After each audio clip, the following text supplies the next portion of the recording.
Pour devenir les Hauts-de-France. Au même moment, le Conseil régional changeait d'exécutif avec une alternance politique, l'arrivée de Xavier Bertrand à sa présidence. Une réorganisation totale qui, 3 ans après, laisse toujours une certaine amertume. Le malaise des fonctionnaires de la région, c'est le dossier réalisé par Laura Lévy et Antoine Morvan. 3 ans après la fusion du Nord-Pas-de-Calais et de la Picardie, quel est le bilan social et économique? Selon les syndicats, le malaise grandirait chez les quelques 9000 agents du Conseil régional.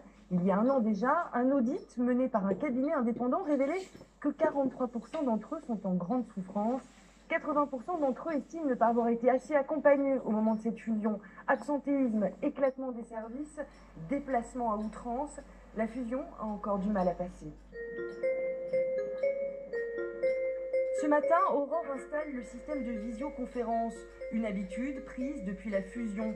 Un bouleversement dans la vie des agents Picard qui a incité la jeune femme à s'engager dans un syndicat. On a vraiment le sentiment à Amiens d'être des agents de seconde zone. Autre conséquence de la fusion, c'est que c'est Lille maintenant la capitale régionale, que tout, alors non seulement la région, mais l'ensemble de nos partenaires, tout est concentré à Lille. Donc les Amiénois subissent énormément de déplacements, sont tout le temps dans le train. On voit les gens partir, on voit les bureaux se vider. On sait qu'on quitte la région en fait. Donc c'est plus attractif pour les gens de venir travailler sur Amiens. De l'autre côté de l'écran, les homologues lillois. Les inégalités de traitement entre les deux sites, c'est l'un des effets de la fusion. Ce n'est pas le seul. On ne sait pas si ces postes vont être ouverts, s'il y en a un qui va être ouvert, s'il y a 0 va être ouvert. Il n'y avait aucune préparation, voilà, et Xavier Bertrand, il est arrivé le 6 janvier, il découvrait à la fois l'institution et à la fois l'obligation de fusionner. Voilà, il a fallu s'adapter, et ça a entraîné beaucoup de difficultés et beaucoup de mal-être. La direction des transports scolaires, la seule où nous avons pu tourner, est issue d'un transfert de compétences. Tu fais le point avec les transporteurs, tu dis qu'ils t'ont donné un réponse. Elle n'existait pas avant la fusion. Difficile donc d'en mesurer l'impact. Marie-Odile a rejoint le service récemment. Depuis 1985, elle a occupé 11 postes à la région. Pour cette cadre, la fusion a surtout été source de confusion. Vous avez eu le sentiment que tout de suite les missions étaient claires pour chacun Ah non, bien sûr que c'était pas clair. Donc pour moi, la grosse difficulté, c'était effectivement de trouver son homologue à tel endroit, de trouver le collègue qui va traiter du dossier à tel autre endroit. Et même encore maintenant, il y a encore des modifications, peut-être plus à la marge, mais qui rendent des fois compliqué l'avancée sur un dossier.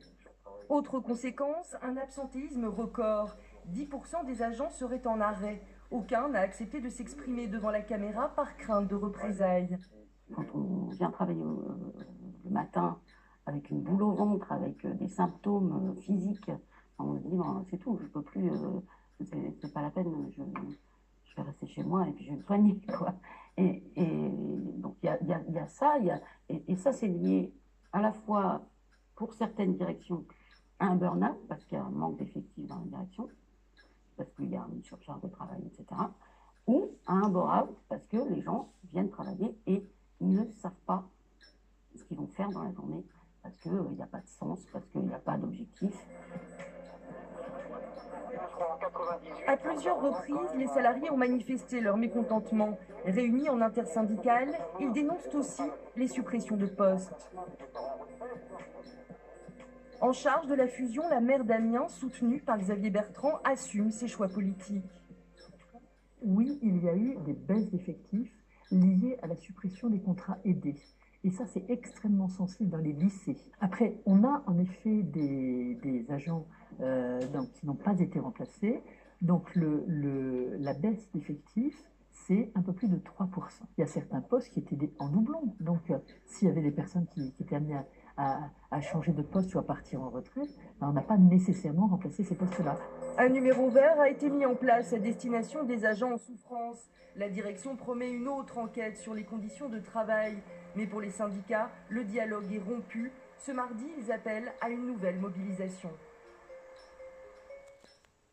Dans l'actualité sportive, 54